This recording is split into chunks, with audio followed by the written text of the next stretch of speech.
Hi, I'm Kim. Now, let's talk about needles because when you're starting out stitching, you're going to be wondering there are all these different types of needles and what exactly do I need in my sewing kit? So in this video, I'm going to cover the seven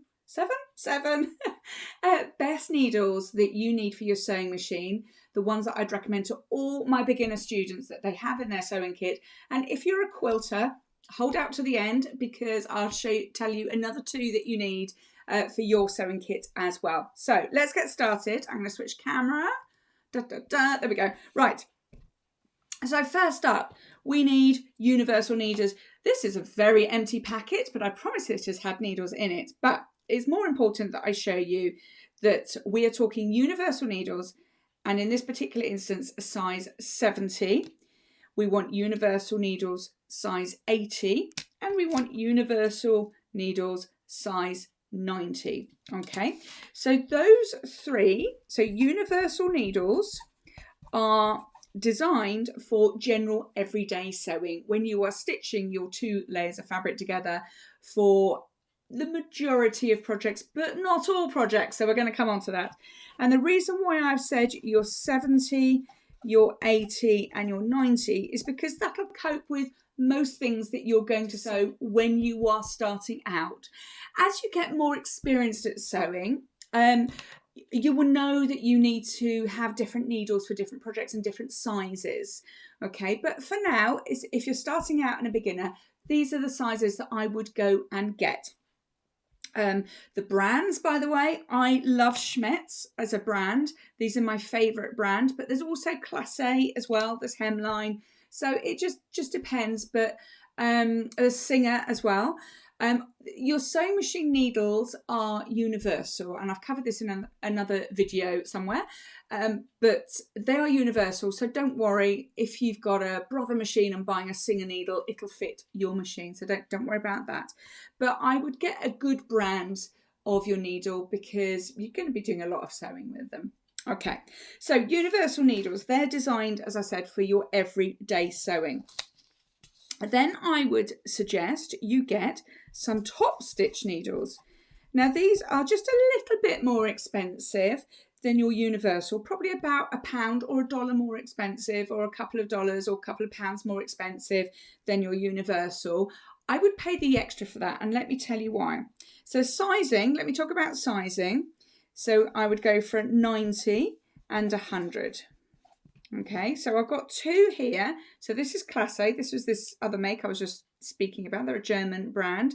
So a 90 and 100 there. Okay, and by the way, if you're wondering what all these sizes mean and all these funny numbers mean, watch to the end because I will link the next the video about your needle sizes and what they mean and how it makes your sewing so much better and gets rid of all that frustration. So do watch that as well.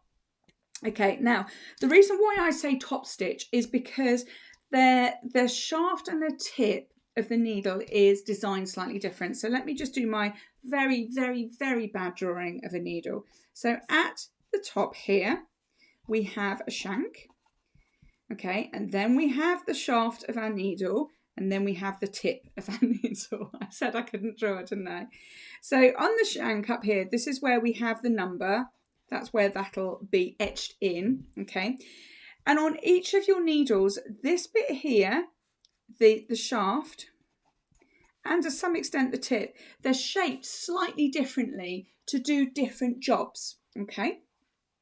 So with your top stitch needles, and you're not going to see this with the naked eye, but with your top stitch needles, that shaft and tip is shaped more like an arrow, so that it will pierce thick fabric like, the best way I can explain is like a hot knife through butter.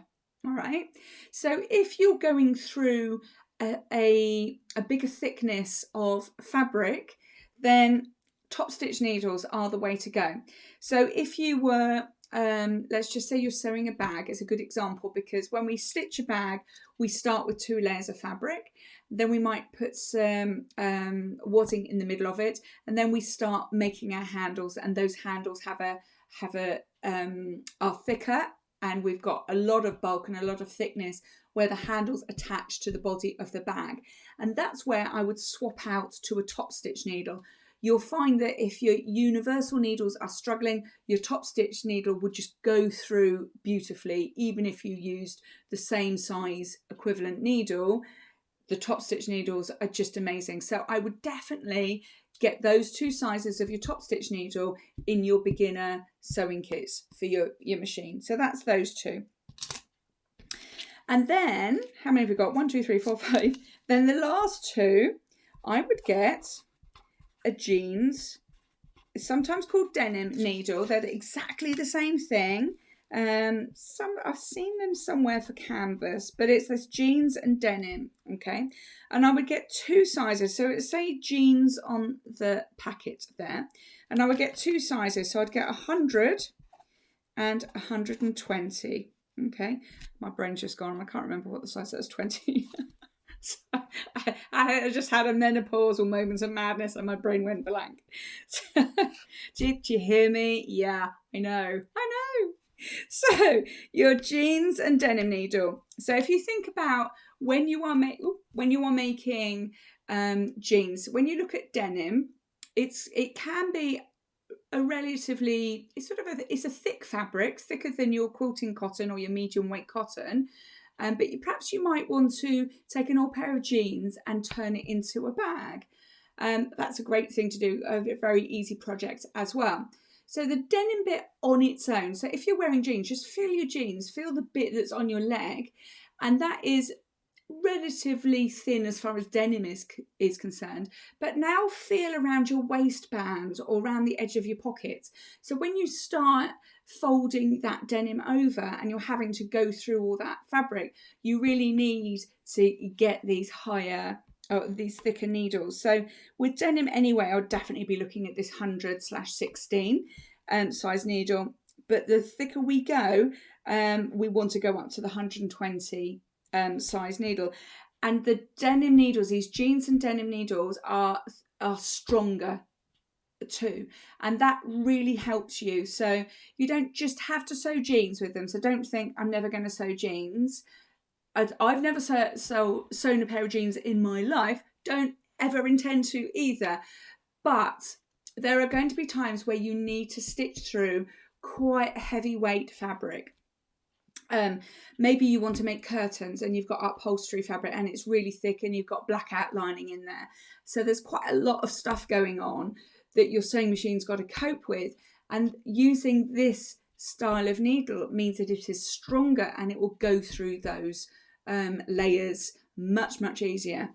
And I've used both top stitch and jeans on a project actually where I was making curtains with a fire retardant velvet curtain, not lining, curtain fabric, that's the word, and then it had a blackout lining in there. They were actually for a local church that I was working with a friend. She was actually making them all and I was helping her make them. But can you imagine all that thickness? And my top stitch needles, even when I went right up to the top of the sizing, it wasn't liking it.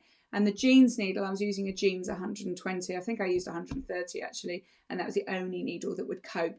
So as you get sewing, you'll think, oh, I want to make some curtains, which are quite simple to make. Get some jeans denim needles because it will cope with that thicker fabric. They're stronger needles.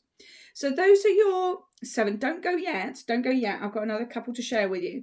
So those are your 7 needles that I would have as a priority in your sewing kit when you're a beginner and when you're starting out, because it will really help you.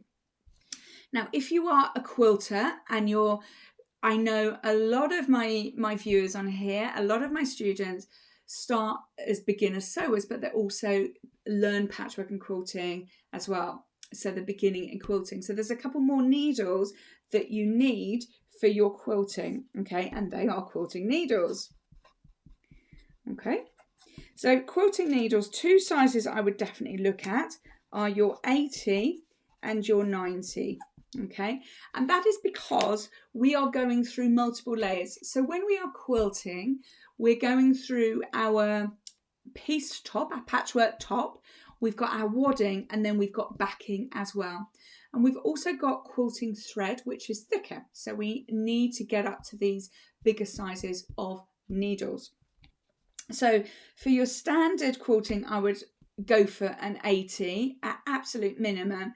But if you've got a really thick thread, or you're doubling up your wadding, let's just say you're making oven gloves or table mats and you've got a heat resistant wadding and you're doubling it up, then you definitely need to go up to a 90 needle there, because the needle size will cope with going through those layers. Okay, as I said, if you are confused about all these needle sizes and want that explained more, if you watch the video I'll pop up at the end for you, that'll help you to understand all of those needle sizes and how they relate to your fabric and your thread as well. Really important.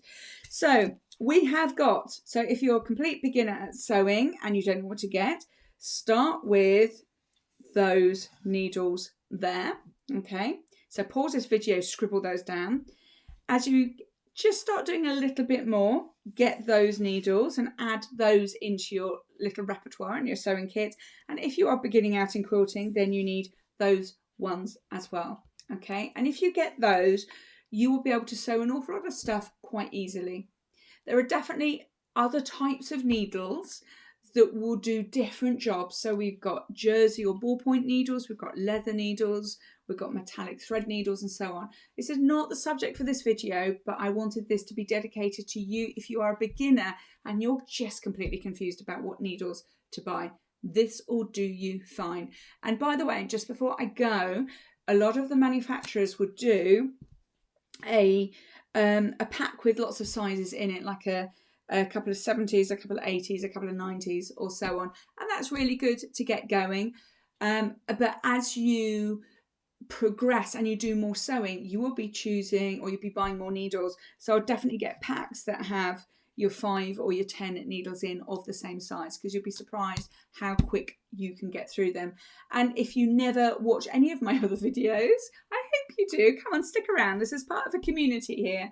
But if you are if you've never watched any of my other videos, I forgot what I was saying, you need to change your needle often. So you change it after every 8 hours of sewing, or at the start of a new project, whichever comes sooner. So I hope that has helped you understand what needles that will be really good in your sewing kit. As I said, for the videos to help you on your needle sizing, just check up here and that'll appear and you can just click that and go and watch that. And if not, I will see you in the next video. So bye for now, have a great day, and I will see you soon.